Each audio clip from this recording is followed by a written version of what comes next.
领着2012世界面包大赛艺术面包亚军的荣衔，人称阿威师傅的黄威勋受同业请托挑战极富难度的作品。他喜欢让人惊喜，比赛时也让欧式面包充满台味。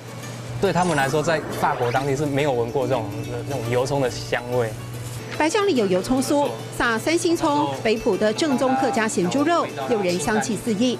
料理面包的概念不只是增加口感，还有在不景气当中吸引客人的卖点。因为我这一区上班族很多，然后希望说，中午的时候他们可以拿来当做一个正餐。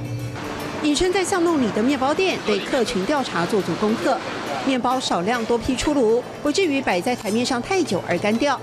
牛奶炖煮的马铃薯才刚铺上面包，外头已经有顾客预定。我用来张波成功，如何成功？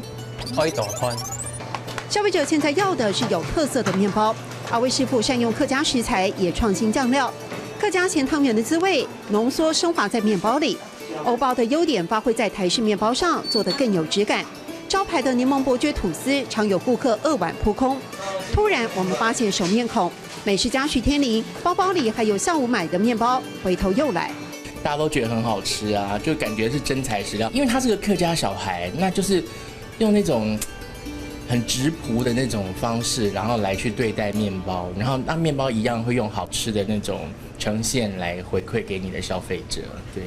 得奖作品《弥勒佛》里有着阿威师傅的自我勉励，用让人着迷的滋味，在面包界的战国时代里闯一片天，得时时下苦功。让人吃到面包时有惊喜，还想回味。黄威勋完成梦想，开了属于自己的个性面包店，也以认真的态度继续寻求突破。愛用嘅周妹成功，愛度看；愛用嘅周妹成功，愛度看。